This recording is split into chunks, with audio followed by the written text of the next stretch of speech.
once again this evening to listen God's word. I thank our Almighty God who has given me this privilege to bring you God's word. We Christians show an eagerness in celebrating Easter Sunday. While we celebrate, we ignore on the other side of what it means. The world is trying to disprove Jesus' resurrection from first century till now. Even the people just throwing their questions, their thoughts and their views against resurrection in order to disprove us legends. But if we ignore of what people say about resurrection, that is sin. So it's our responsibility to prove why is resurrection fact, not a fallacy. This is the topic that I'm going to discuss with you today. Why is resurrection fact, not a fallacy? How many of you do look the resurrection of Jesus as fact? If you look as fact, how many of you do believe the resurrection of Jesus is related to history?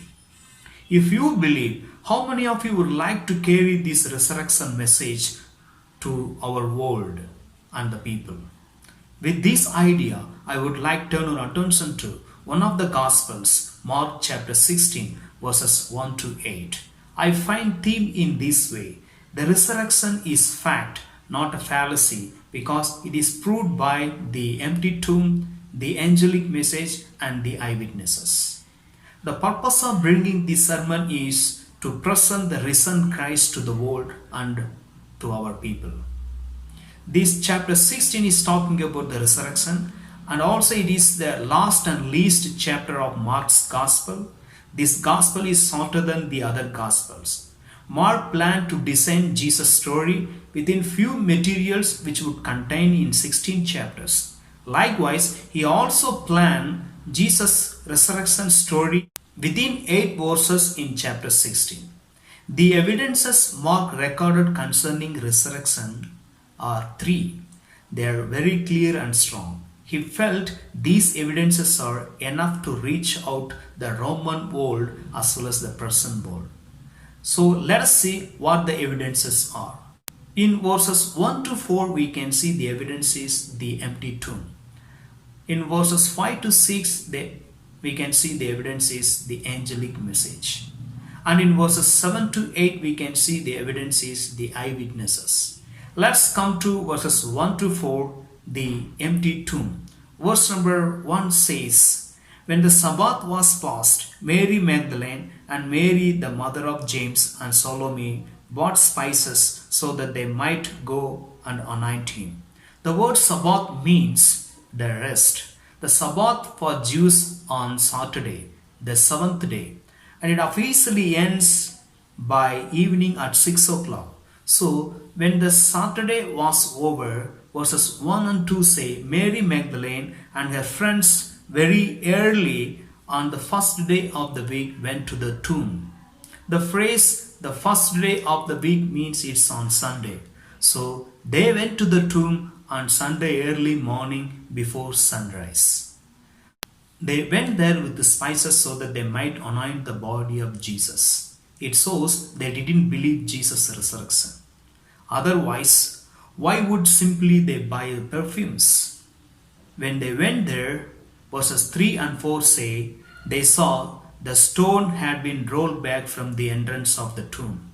Matthew also says the same thing in chapter 28 verse 2. There was a great earthquake, for an angel of the Lord descended from heaven and came and rolled back the stone. This rolling stone was huge enough like a bullock cart wheel. Even though why the angels came down and rolled back the stone? Because it was God's plan. If a man had rolled it back, it would be closed again centuries back.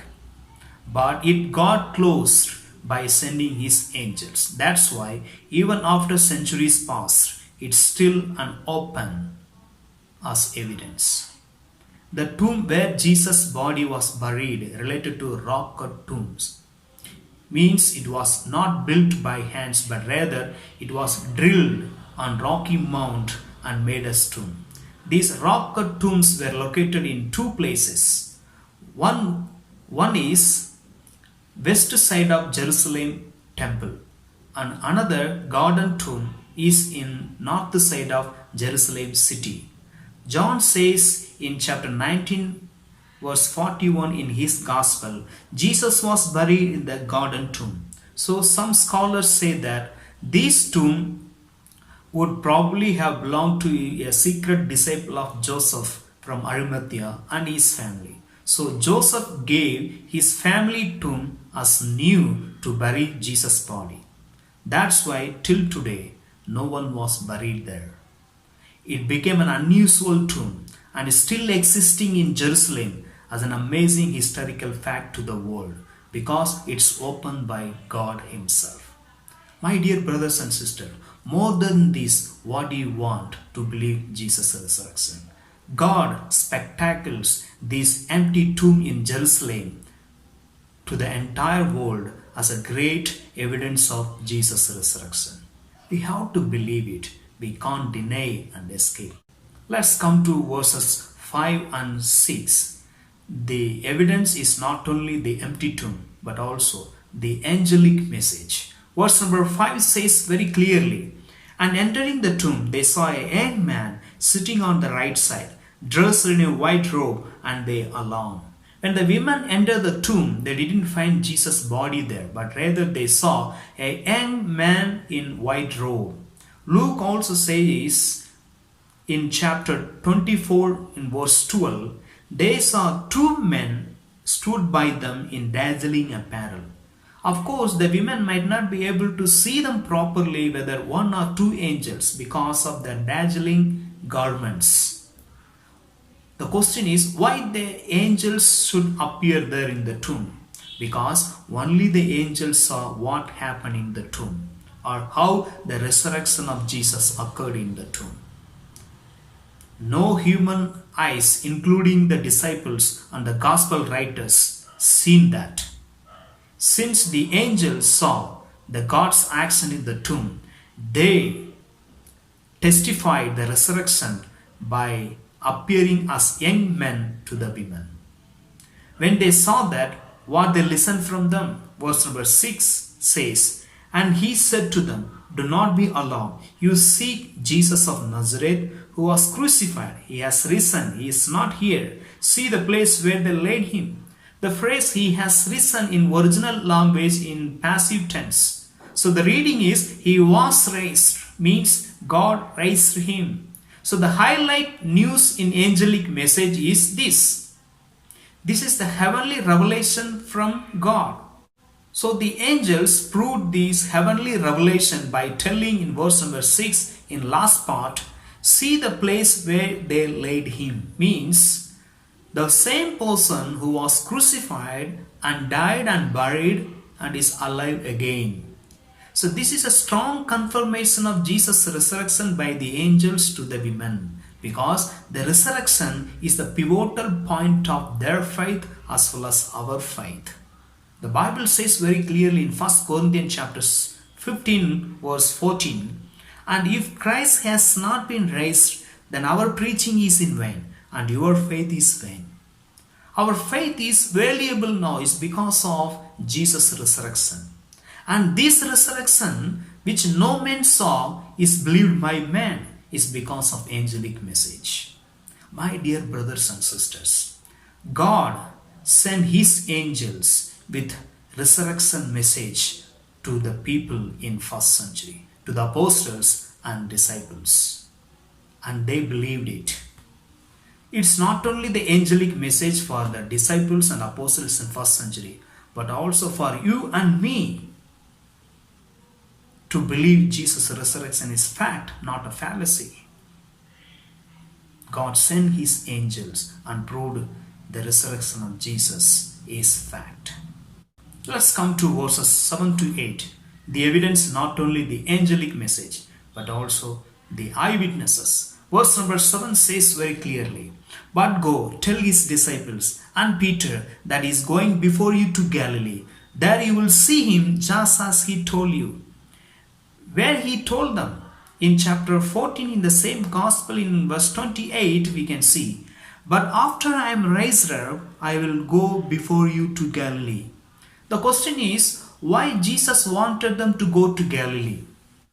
The reason: Galilee was a prepared place where Jesus wanted his disciples to begin a fresh worldwide mission for the Gentiles as well as the Jews. Second, why Jesus wanted them to go to Galilee: because they would give up an expectation of a political kingdom in Jerusalem, as Jesus said in Acts chapter 1 verse 7.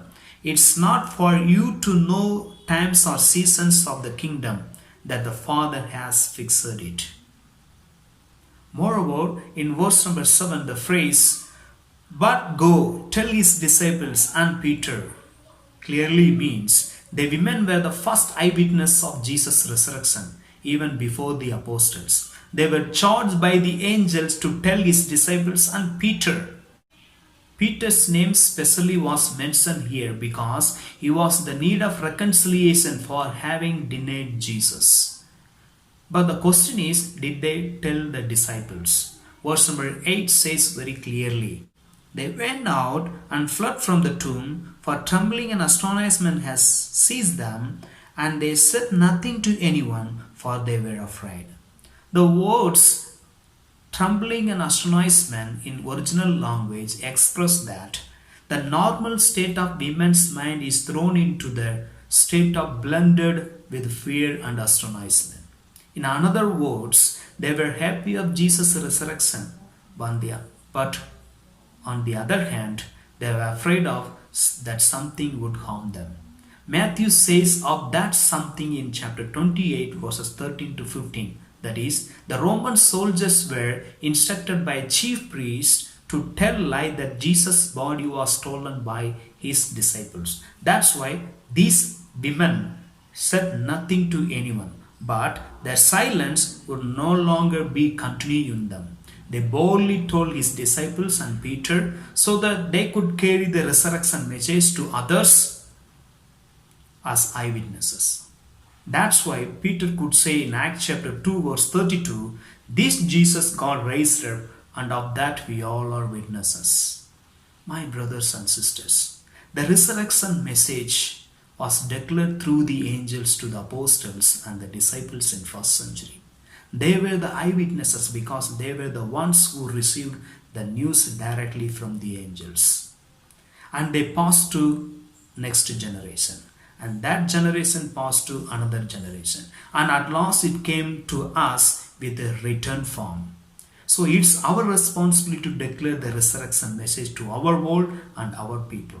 We are the witnesses, but we are not the eyewitnesses. We are witness. We need to declare the resurrection message to our world and our people. My brothers and sisters, could you kindly say, like Peter, "This Jesus God raised, and of that I am witness." We all are witness. We have to say, because the news, the resurrection message given to us to declare it to the world. It's our responsibility.